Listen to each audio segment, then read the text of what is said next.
Hello, good morning, good afternoon, wherever you might be. My name is Sean, and I'm delighted you're joining us for today's ESBC Community Webinar. Today I'm joined by Andrew Connell, MVP, who will cover developers learn how to use SharePoint Framework to customize and extend SharePoint. We love hearing what you guys have to say, so remember to join in on the conversation about today's webinar and more on X.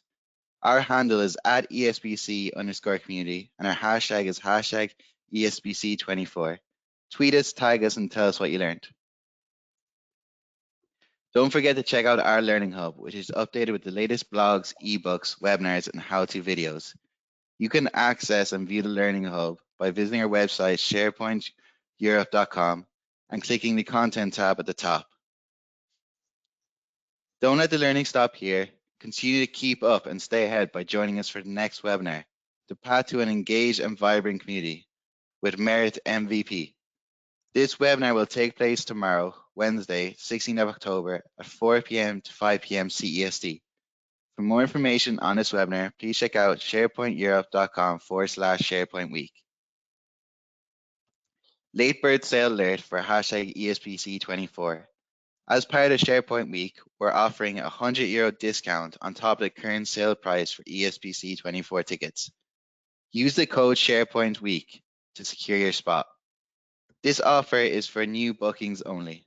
Don't miss out the chance to enhance your expertise in Microsoft 365, SharePoint, Azure, Power Platform, Copilot, and Microsoft Teams.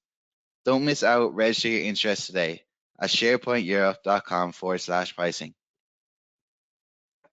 We're excited to announce that the call for speakers for EPBC 25 is officially open. This incredible event will take place in Vienna from June 16th to 19th, 2025. We are looking for Power Platform experts to share their insights with a community of over 2,000 enthusiasts. If you're knowledgeable in Power BI, Copilot, Power Automate, Copilot Studio, Power Pages, or any other Power Platform tools, this is a fantastic opportunity to present and inspire others. Submit your sessions today at sessionize.com/European Power Platform Conference EPBC 1402. After the webinar, we'll have a questions and answer session. Type any questions you might have into the questions box. Questions will be selected and answered at the end of the presentation. This webinar will be recorded and added to the Resource Center, where you'll be notified by email when it's available. And now, I'm going to pass you over to today's webinar presenter, Andrew. Hello, Andrew. Thanks for joining us today. Thank you very much for having me. I appreciate it. Just wanted to double check you guys that you can both see and hear. I can hear you, Andrew. Yeah. And then I can see your PowerPoint there. Yeah. Awesome. Okay, great. Thank you very much, Sean. I want to apologize a little bit that going to sound a little bit frazzled off the start. Out of the blue, it seems like my internet provider all of a sudden started having issues, and so it was a little bit of a fire drill for the last like 5 to 10 minutes. So I've done my best to try and move my demos over to another environment to make everything work. I will do my best. So I apologize a little bit, but this is still going to be useful for you and valuable if you are new to the SharePoint framework. Please feel free to ask any questions that you may have throughout the webinar, and I'm happy to tackle them at the very end. I'm going to go ahead and just skip through my introduction bit here at the beginning because Sean just introduced me. And let me just cover a little bit about what we're going to cover today, or what I want to cover. I want to explain a little bit first on the introduction on why do you need the SharePoint framework, what is the purpose behind it, and what is the SharePoint framework. I find that a lot of times if you understand the what and the why behind something, it usually answers a lot of the questions for us so that we understand that, you know, this thing is not intended to help us make dinner. And so you can't get upset when you find out that this is not going to make a really good chicken parmesan for me. So we'll talk a little bit about that at the very beginning. I'll talk a little bit about the SharePoint framework in terms of how do you get started, understanding the developer toolchain, and then the two most popular things or most frequent things that you're going to end up creating with the SharePoint framework, that being web parts and or extensions. The audience that I've built this for, just to make sure you can see if this, you know, is this really for me? It's for web developers. You don't have to have any experience with SharePoint in the past, it does help to have some context about what is SharePoint in general, but I don't expect you have any experience with like SharePoint development or anything like that. Ideally, you have some web developer experience. It would be great if you had some background with SharePoint development, but not at all required. And also, you don't have to have any experience with like what we call the modern web development of different tools that are available to us for building applications. I want to just also just highlight real quick, and while everything is going to be recorded and made available to you, I am going to have a couple links that I'm going to display throughout the slides. If you'd like a copy of my slides, if you just go to the link here on the screen or with that QR code, you scan that in, you plug in your email address, and it will email you a link to the slides. Ignore that thing where it says available through Monday, August 19th. Obviously, in part of my frazzledness, I didn't get that deleted. This is going to be good for a while though, so you'll be good as long as you take care of this in the next week or two. But that way you don't have to worry about jotting down any links or so. I'll show that again at the very end when I start going through the questions. All right, so let's start with an introduction to the SharePoint framework. What is this? The point of the SharePoint framework was Microsoft back in 2016. They had multiple starts with different developer models. From you maybe have heard of things like full trust solutions or farm solutions, features and solutions. You may have heard of sandbox solutions. You may have heard of the add-in model, like SharePoint hosted add-ins or provider hosted add-ins. We had various different ways of things that we could create in SharePoint. And a lot of times Microsoft was trying to solve a problem that customers were expressing, but they weren't really hitting the mark.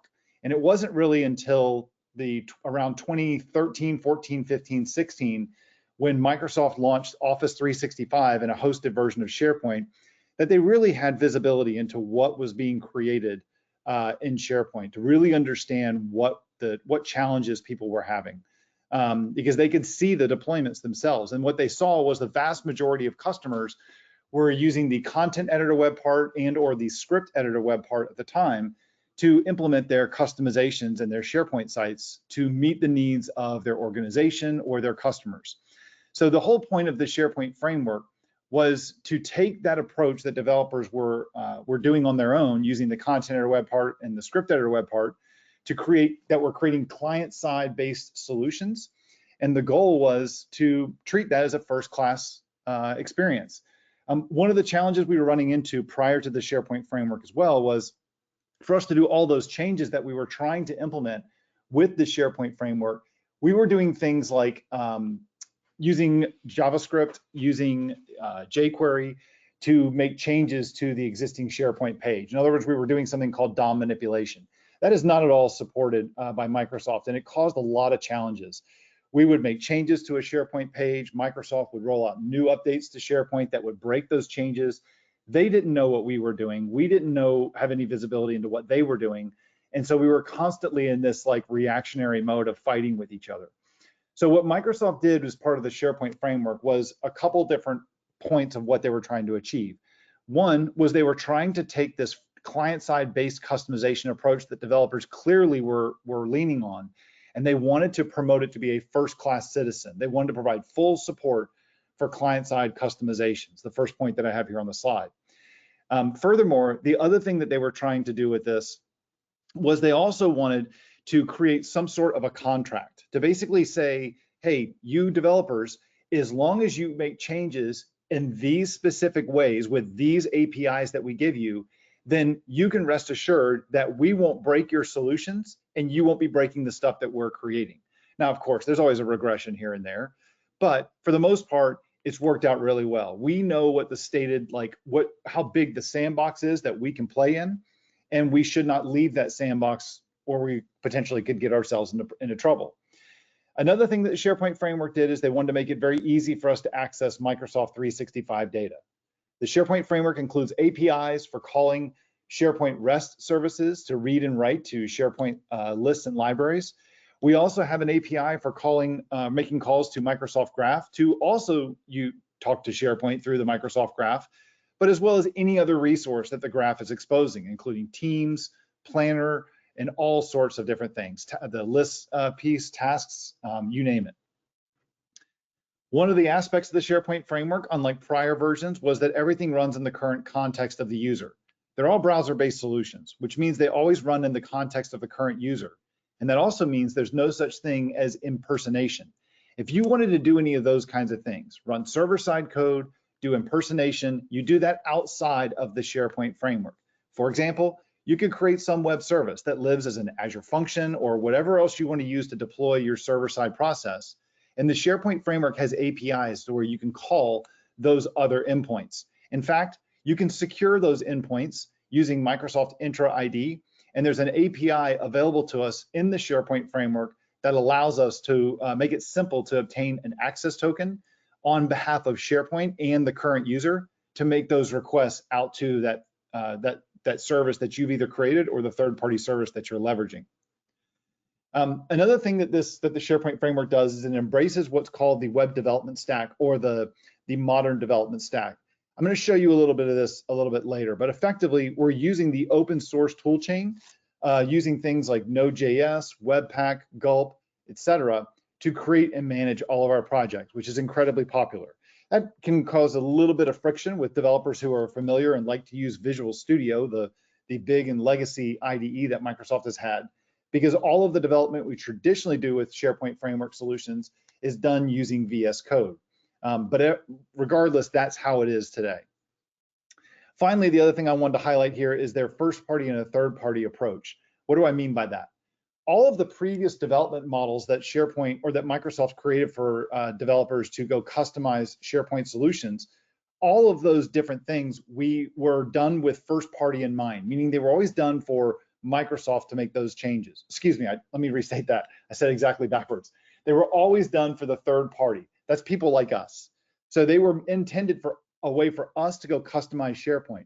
But the difference is that's not how Microsoft made changes to SharePoint. In other words, when they went to go do development, custom development for SharePoint, they didn't feel the same pain that we felt. Now, the SharePoint framework is one of the biggest customers of it is Microsoft themselves. They use it to create the search experience, hub sites, news sites, all of those different new experiences that we have in SharePoint Online today are all done using the SharePoint framework. And so what that means is when there's a problem with the SharePoint framework, when there's a limitation, we see Microsoft go through and make changes to it to make it easier to address the challenges that they're running into.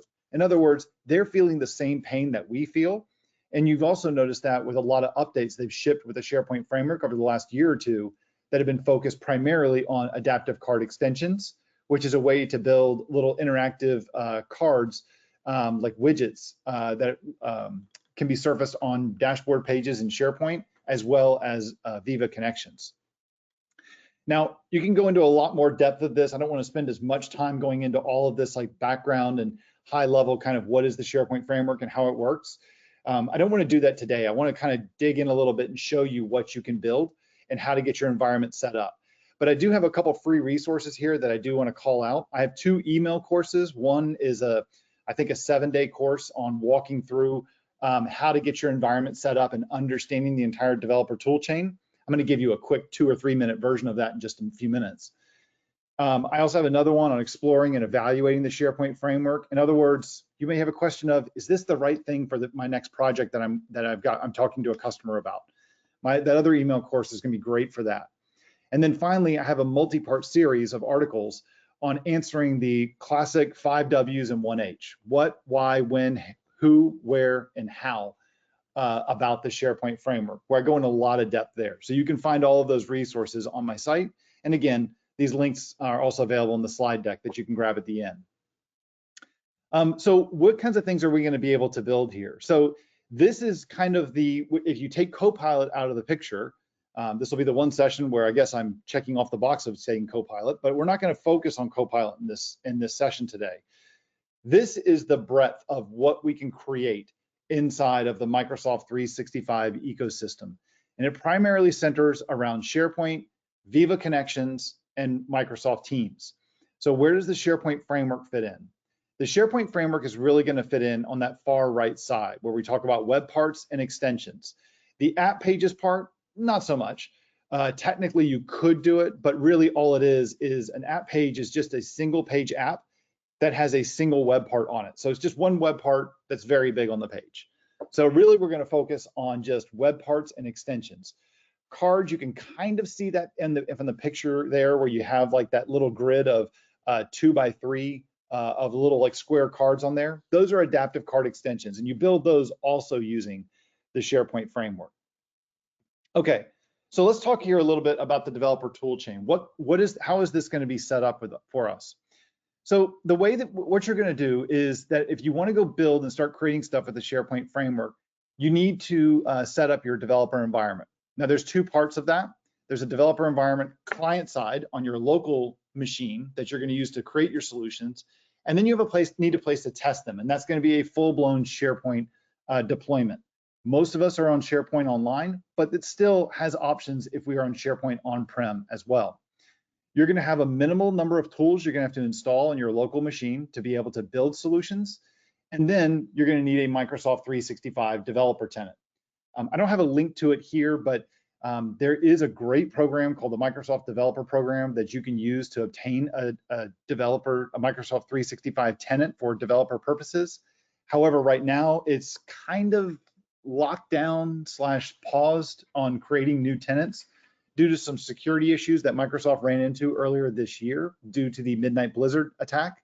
I have an article, and I'll add that to the slide deck with an associated video on YouTube that talks a little bit about what happened, why they locked it down, and what you can expect. If you haven't seen the latest news for it, basically we're looking like the developer tenants. We should see those open back up and at least have the ability for us to create those again somewhere around the turn of the year, so early 2025. That's from the information that I got from Microsoft back in August when I kind of cornered them at an AMA session at a conference in Washington, D.C.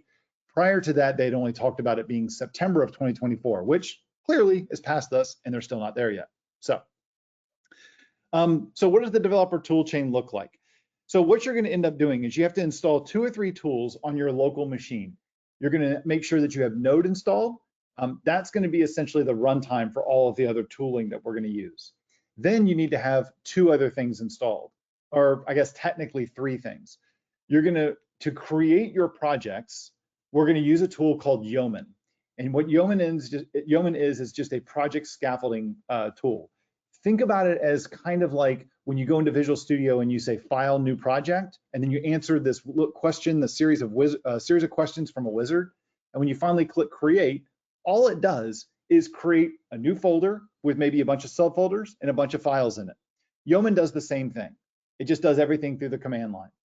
What you end up doing though is you install Yeoman, which is the engine, and then you install what's called a Yeoman generator, which is giving Yeoman the context about the thing you want to create. In our case, SharePoint Framework projects. So we're going to have to install 1, Yeoman, 2, a Yeoman generator for the SharePoint Framework, and then the third thing we're going to install is something called the Gulp CLI, which is a runtime for running a bunch of tasks. I'm going to show you this in just a minute. I have this slide here though that just kind of shows you that, hey, I'm a .NET developer, which I find a lot of people are, and you're like, what are these different tools and how do they relate to things I'm used to using? Well, the .NET framework is what you see on the top. The Node.js based web development stack, that's what you see at the bottom. So when you install Node, it's kind of like installing .NET. When you need to go fetch packages from a package registry, well, in .NET, we use NuGet. In the Node world, we use NPM, the Node Package Manager. Then you use Visual Studio. And as I said earlier, you use Yeoman as part of Visual Studio Code, that's the blue Visual Studio, that you are going to use to create brand new projects. Because all of our projects are all client-side with the SharePoint framework, we're going to do everything in TypeScript, which will compile down to JavaScript.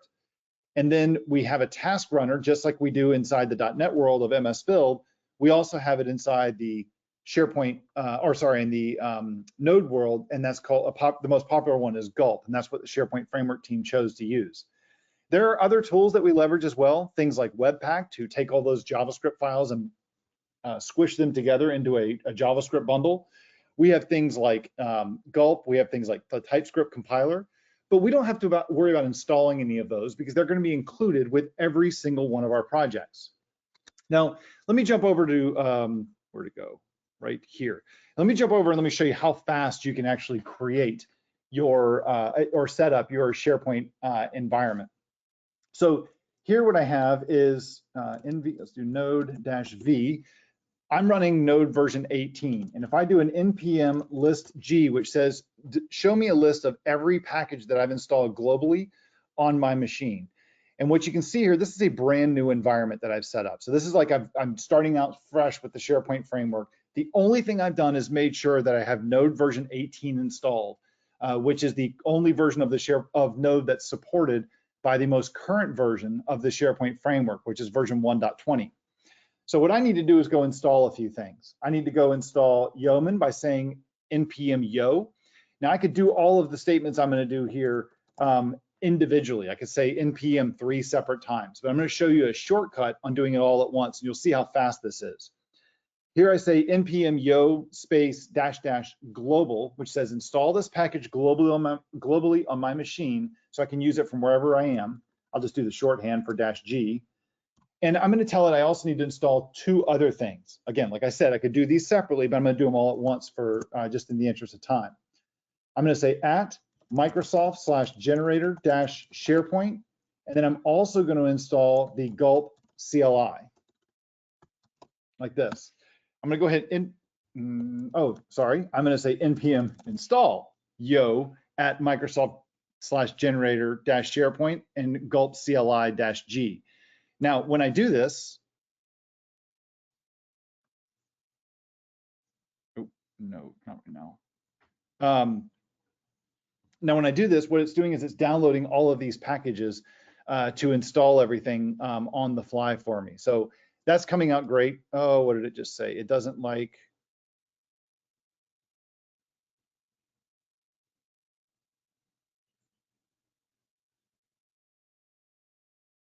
Oh, I can't spell Microsoft. That's easy. That's an easy fix. Micro, M-I-C-R-O, soft. There we go. All right, so now what that's going to do is go install everything. That's a key thing. You got to make sure you don't have any typos when you type in your code. Microsoft can't even fix that for us automatically. So it's going to install everything that I need. And once that's done, I then will be able to create a SharePoint project. Now we're seeing stuff getting going. That's better. Now, as this is finishing up here, let me kind of jump back. I don't even need to do it. It's finished up that fast. All right, so let's show you what it would look like to go create a brand new project. So I'm going to go into a folder where I just do all my little play stuff, and let's create a brand new folder for test ESPC, and then we'll jump into that folder. And to create my first SharePoint Framework project, I'll just say yo at Microsoft/SharePoint and hit enter. And it's going to ask me, what do you want to create? So it's going to start by asking me, what do I want to name the solution? Once it wakes up, I'm going to choose all the default options here. So you can see I'm running version 1.20 of the SharePoint framework. So here I've got, it's called test ESPC. I'll select that. And it says, what kind of a thing do you want to create? I'm going to create a web part. So I could choose that by changing the different options that I have here. So I'll say web part. What do you want to name it? By law and by contract, I guess it's the first one we're creating. So I have to choose Hello World. I'll choose the React, use React as my template I want to use. If you didn't want to use a React and you want to use a different web framework like Svelte or Angular or whatever, you could choose no framework and then you could add it in yourself. I'm going to choose React though. There we go. That's it. Everything has now been created. So now what it's doing is it's downloading and installing all the dependencies that the current project needs in order to work. Now I'm going to come back and I'll show you the project in a few minutes. For now though, let's jump back over to our slides and let me just talk a little bit about that tooling stuff that I just kind of went through. A lot of people look at this and say, man, that's a lot of stuff that I've got to pay attention to and I got to get used to. Are you serious? I have to know all of those tools that you showed me on the last slide? The answer is no, you really don't. Microsoft tells you that you do, but really all you need to do is make sure you're familiar with NPM and with TypeScript. Pointer options, laser. So all you really need to be familiar with is how to use NPM and TypeScript. The rest of those things, you're going to install Node, you're going to install Yeoman, and you're going to install the Gulp CLI, and you're going to forget about everything else. You don't need to worry about all of that other stuff. All right, so now let's talk about the things that we can build. Now I'm going to focus on two different categories of things: web parts and the user interface extensions that we can create. Web parts are like the traditional thing that all of us in the SharePoint world are familiar with. What these allow us to do is they allow us to just create little reusable components that our designers can drop on a page, or sorry, people who have edit rights on a SharePoint site. They can drop these on the page, and then they can configure them, make customization changes to them, and to their heart's content. We also can use these as a single page app. So when we create these as a single page app, and I'll show you in the code where you kind of say that this is a single page app versus this being a web part, the code as far as we're concerned is basically the same. When I say we, I mean developers. We don't have to worry too much about all the stuff that we need to change here. Instead, all we have to do is make one little slight change to say now this can be used as a single page app. And when a user goes into SharePoint and say, I want to create a new app, when they do that, they'll get a choice of different apps they can choose from. And when they pick our app that we've defined as our web part, it'll create a brand new SharePoint page, optionally put a link in the navigation on the left-hand side, and then it will add our web part to the main area of the page. We'll still have the sweep bar and the header at the top. We'll still have the navigation on the left-hand side. We can't get rid of that. But all of that is going to allow us to go through and make, to take over the bulk of the page. Furthermore, it is possible, although I'm not a big fan of this, you can use web parts as the basis for a personal app or a Microsoft Teams tab. I'd love to explain why, but why I'm not a big fan of using Teams or using SharePoint Framework for Teams. But it's kind of going way off the scope of what we want to cover here. If you just search my site at boitanos.io for different articles, you'll see a lot of places where I've talked about that. Okay, so let me show you what one of these projects looks like. So let me jump back over here to Visual Studio Code, and I want to open up an existing web part project. So this is a web part project that you see right here. And that text is a little small. Let's make this a little bit bigger so you can see that.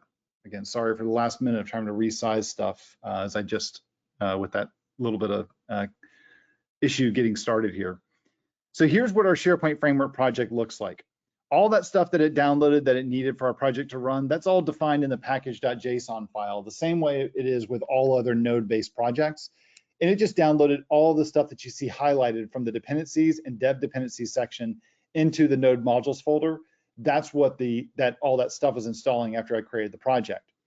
But if I look at my web part here, what my code looks like, I have a folder here under source called web parts slash, actually, I don't want to use this project here. Let's use a simpler one. Let me back up a little bit, just to this guy.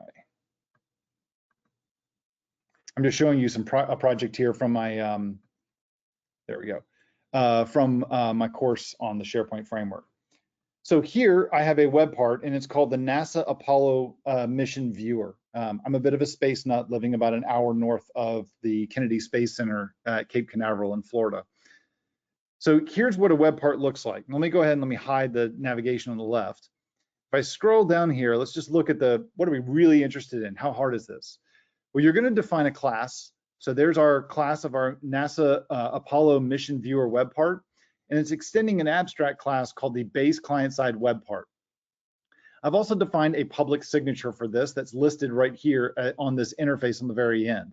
Now, what this is doing is it's saying these are the public properties that you can set on the web part. So usually when I go put a web part into edit mode, I'll have a little property pane that shows up on the right-hand side.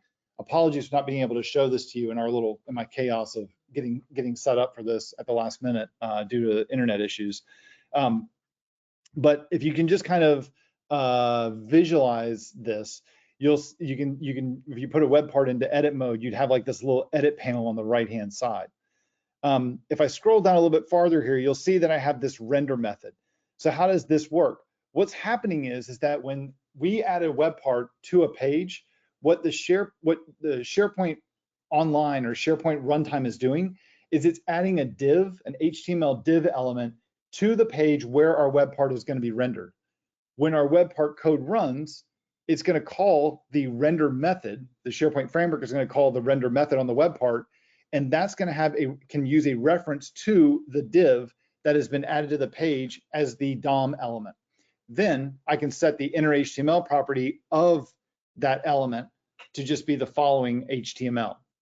And that's how we're going to render out our web part. And here I'm just doing some stuff where I've got like an H2 and another div, and then I've created this div with this class called Apollo Mission Details, where I'm then getting a reference to that element. And then what I'm doing is finding which mission that you selected. So once I know which mission you've selected, I'm then going to render out those details into this mission element with the selected mission. And this selected mission right here is a type of iMission. The way I got this was, if I scroll down a bit farther, kind of like you would do in a class constructor, I'm using the onInit method. Think of this like the onLoad event for a page, a web page. So the onInit method is going to be called by the SharePoint framework after the SharePoint framework has initialized on the page. And that is going to allow us to then go do some initialization stuff, like call get selected mission, which if I scroll down a little bit, I think I've got my method down here. There we go. Get selected mission is going through and fetching a mission from our mission service, which is using some API to go grab some data from either a list or a REST API or some other source of data.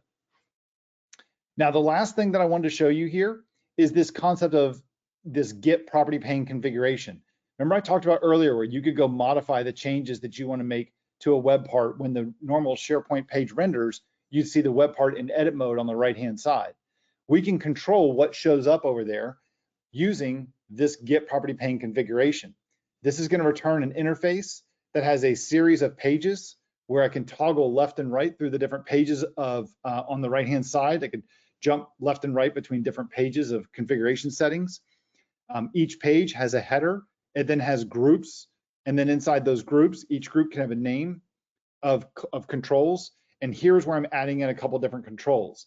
This control, a text box, is going to map to the description property on our web part. And here I've just defined a label for it to say, what is that item? This strings thing you see right here, this is a localization thing that we have in the SharePoint framework to be able to localize our solutions very easily, so that right here, like I've got the English version of all those strings. And if I wanted to translate that, I could create a copy of this and define the ES-ES, the Spanish version, by just modifying the value of all of these. And the SharePoint framework will be smart enough to detect what the current user's browser has defined as their preferred language.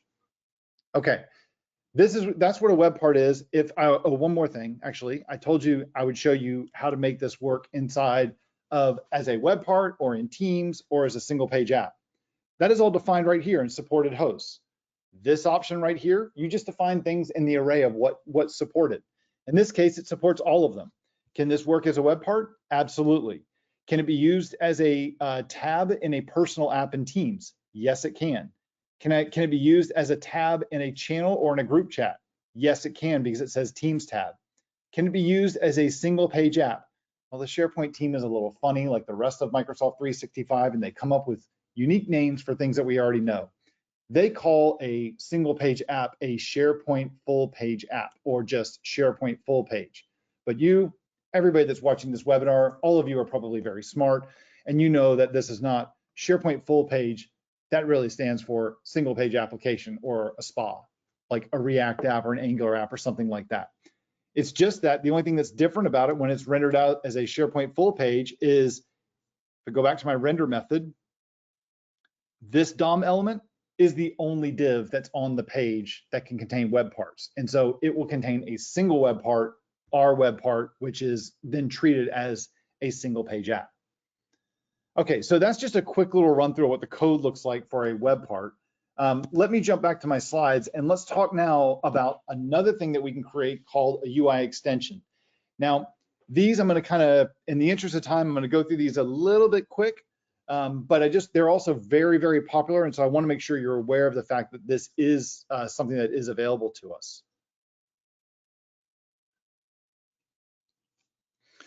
So extensions, what these are doing is this is giving us the ability to take things that we previously had access to in the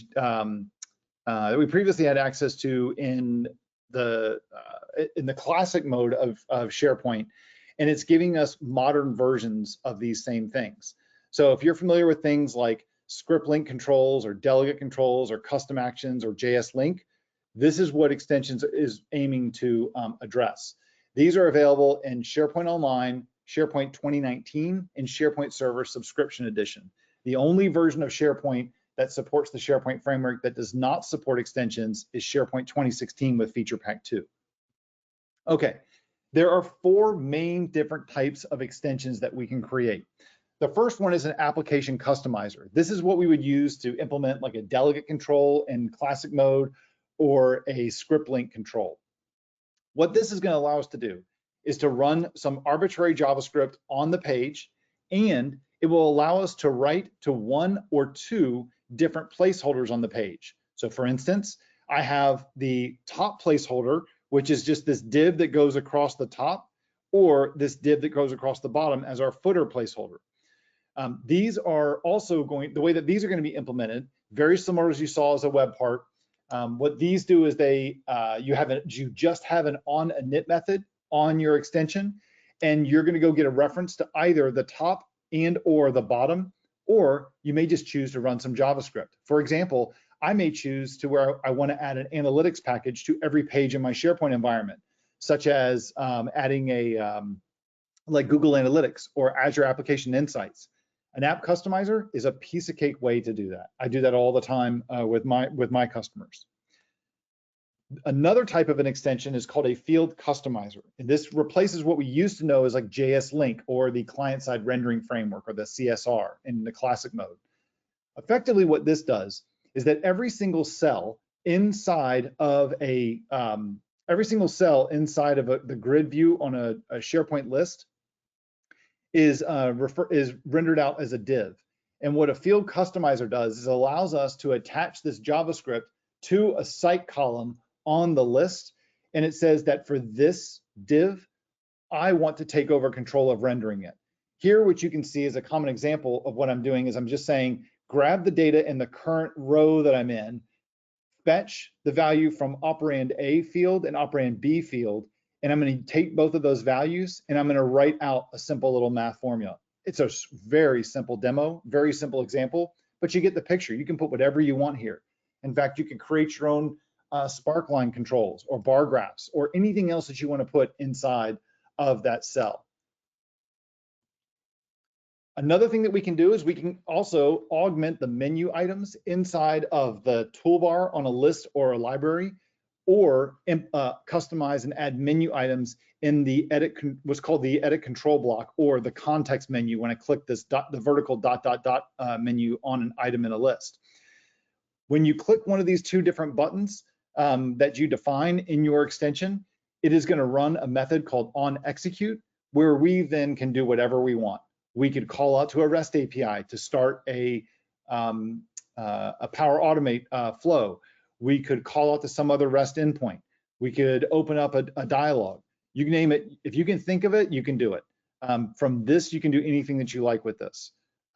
There are any number of options we can do. And the other thing that's nice about this too is that you have control over showing and hiding the different menu items conditionally. So for example, in my class, I show you how you can listen for changes to the list. So if someone changes the sorting or the filtering or the selected number of selected items, I show one button all the time. I show one button when only one item is selected, and when more than one item is selected, I show a different button. Because, for example, if I have, like, think about this, how the SharePoint user interface works out of the box. If I have one item checked off, then I could clearly edit it. But if I have 3 items checked, well, I can't edit all 3 of them at the same time. It doesn't work like that. So instead, the edit button would kind of go away, but maybe delete would still stay there. Or if I had multiple items selected, I don't want like copy link to show up because I can't send one link that takes you to all 3 items. So that's how Microsoft is even doing it in their example as well. Another option that we have with the SharePoint framework is using something called a form customizer, a list form customizer. Now, yes, you can do this also with Power Apps. However, when you do it with Power Apps, all of the changes that you make to the list, they're tied to that one specific list. And plus you're limited on what you can do within a Power App just in terms of the functionality. That's not a good or a bad thing, it's just a thing.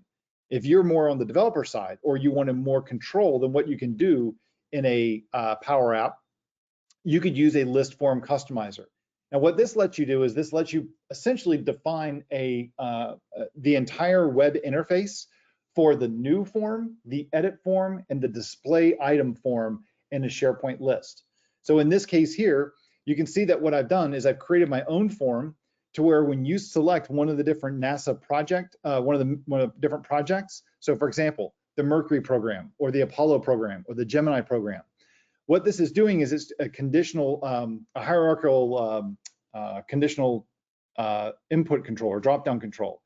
The Mercury program only had access to 4 different rockets, the Redstone, Little Joe, Atlas LV-3B, and the Atlas D rocket, and only had 1 capsule that was available to it. But if I switch this over to the Apollo program, my options change to being the Saturn II rocket and the Saturn V rocket. And then the spacecraft, the only options I have there are the lunar module and the command module. So what you're seeing here is I'm able to change the form based on what another selection is that we have with this. That is something that's a very common request that I see, but it's all very hard to implement, actually impossible to implement in a standard list form.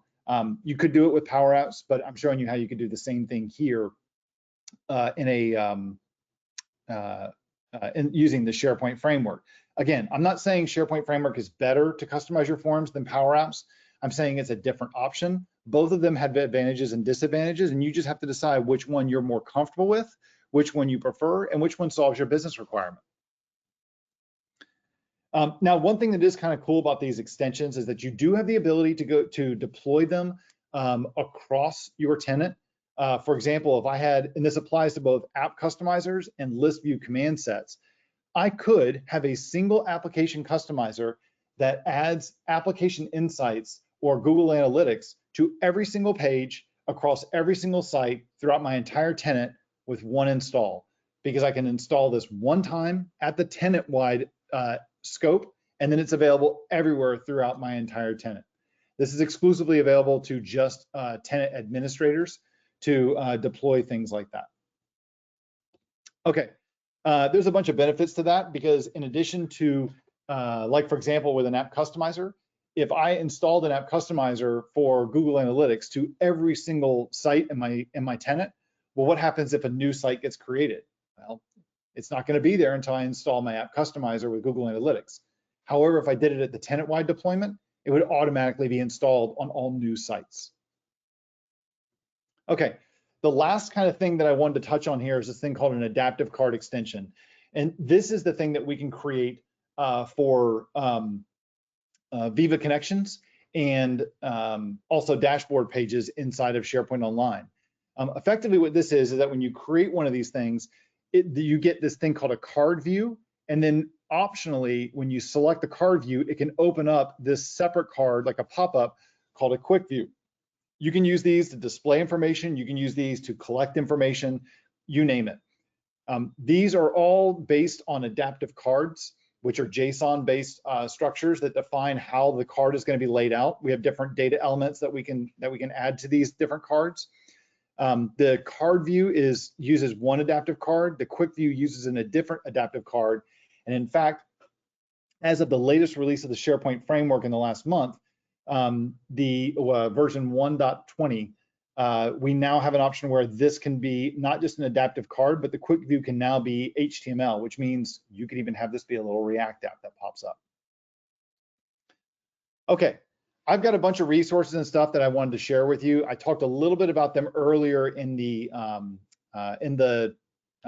slides about different things that you can go learn about the SharePoint framework.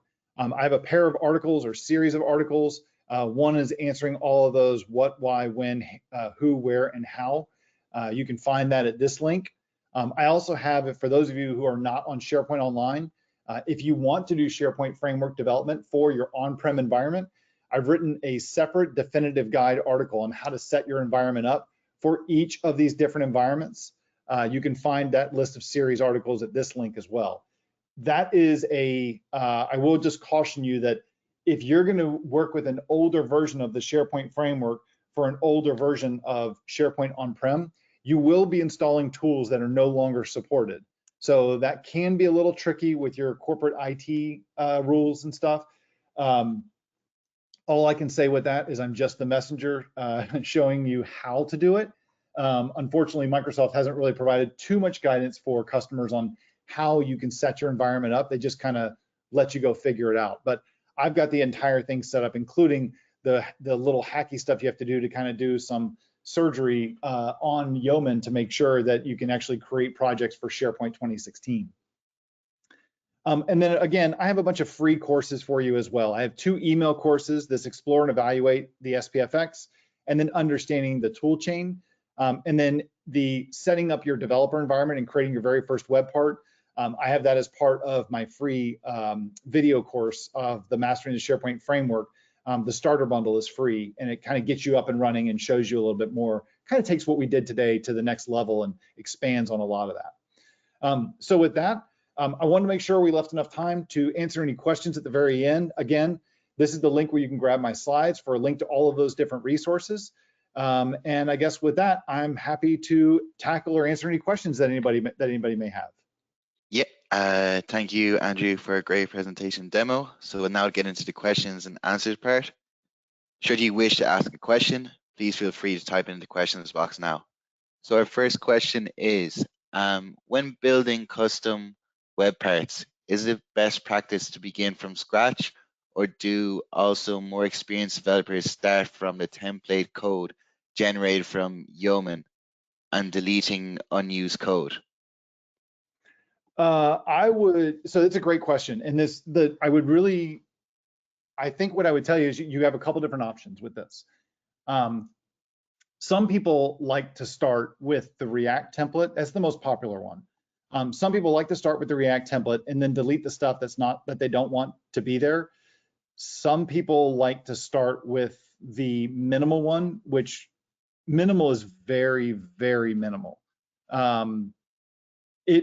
There's really I wouldn't say there's a best practice. It really comes down to what you're most comfortable with.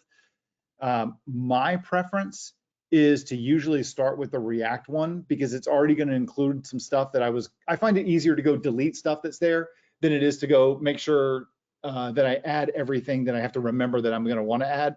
For example, if I start with React, there's some extra little boilerplate code and stuff that Microsoft provides. I don't like it, but I find it easier to delete that boilerplate stuff. I find it easier to delete the method that they add called getting an environment message, which basically just says, hey, you're in Teams or you're in SharePoint. I don't need that in my production stuff. That's a great demo, but not in my production stuff. I find it easier to delete those things than if I started with the minimal template. I'd have to remember to make sure I add React to the project, make sure I add the right import statements to make sure that React is going to work on my page.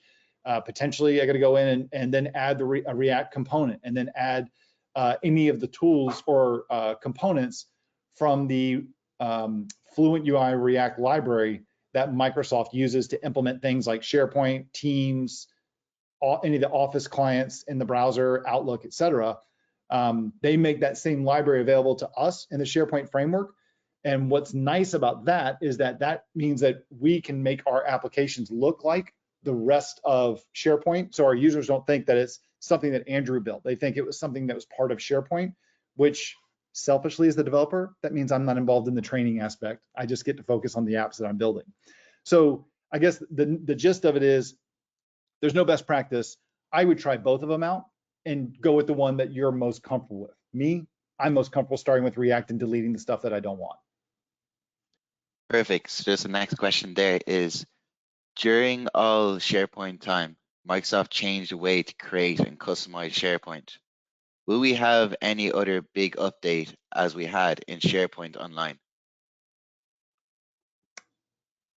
Could you reread that? I was a little confused on that one. During all SharePoint time, Microsoft changed the way to create and customize SharePoint. Will we have any other big update as we did in SharePoint Online? Okay, great question.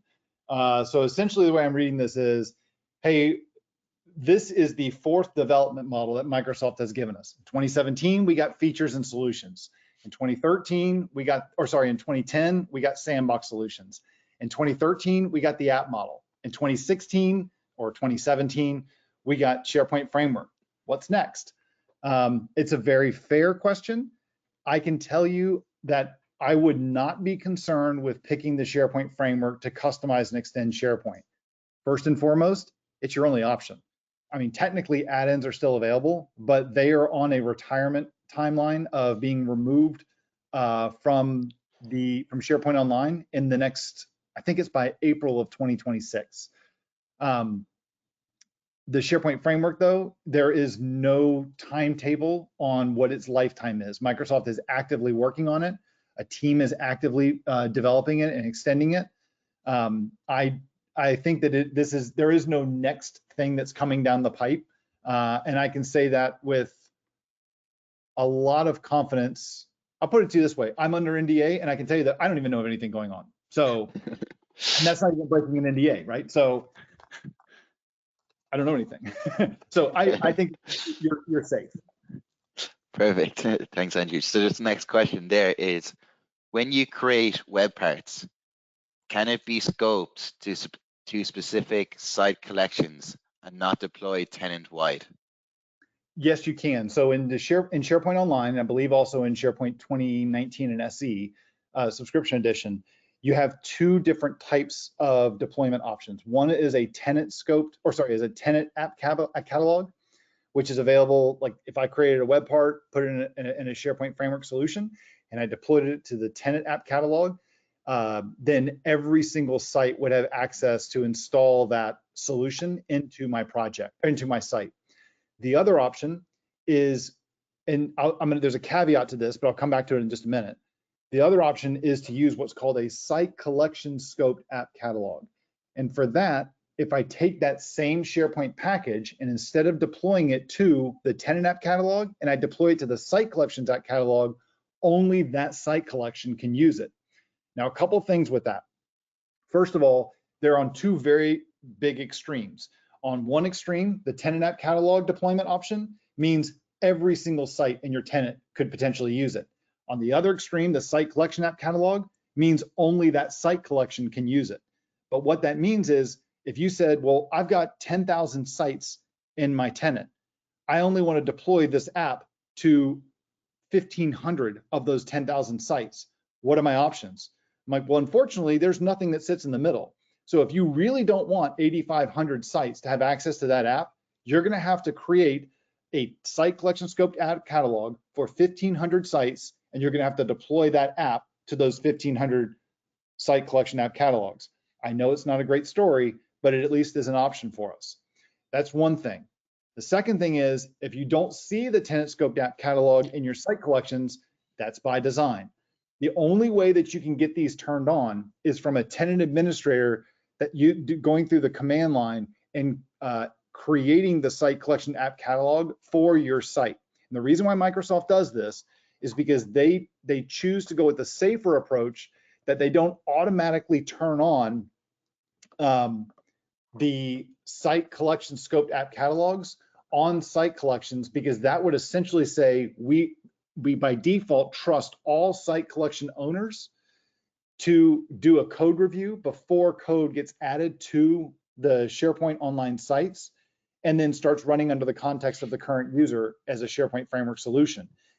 Microsoft instead said, we're not going to do that by default. We're going to let customers make the decision that they want to turn that on for each one of the site collections and the site collection owners that they trust on a case-by-case basis. So that way, there's not this blanket thing that's going to get done. Amazing. So just the next question there is, how can we handle SharePoint threshold limit on list items when we are loading it in the web part? Is there any approach? I'm assuming that this is a classic 5,000 items limit. The answer is that the SharePoint framework does nothing to help you with this. This is the classic guidance that we have. I guess going back, it's probably a decade by now. And that is when you make your request to go get data from the SharePoint REST API, you want to make sure that you have different filtering criteria on your query to ensure that you're not getting more than 5,000 items back. You can do that through views. You can do that through filter statements and using the OData filter keyword in your query. But that's basically it. I think that the only things that are true in life are, I think, what is it? Death, taxes, Microsoft renaming stuff, and hitting the 5,000 limit in SharePoint list. Yeah, so you just said, okay, got it. I thought there is any other option in PNP libraries. No, there's nothing. I mean, they would just help you do something like what I just described. There's nothing that is there's nothing that gets around that 5,000 limit. Perfect. Yeah, and you just said thank you. So I think that's all the questions. So on behalf of the ESPC community, we'd like to extend a big thank you to you again, Andrew, for taking the time today to carry this webinar. We really appreciate it. Awesome. Thank you very much for having me. And again, I'm sorry I didn't could do any demos, but as Sean could attest, I had quite the fire drill in the 10 minutes before our webinar started. It went well, though. It went well. We're happy. I'm glad it worked. Yeah. So that's the end of today's webinar. You can find this webinar and more at sharepoint.com/resource center. Thanks again for y'all for joining us today, and I hope you join us again soon. Take care. Thank you.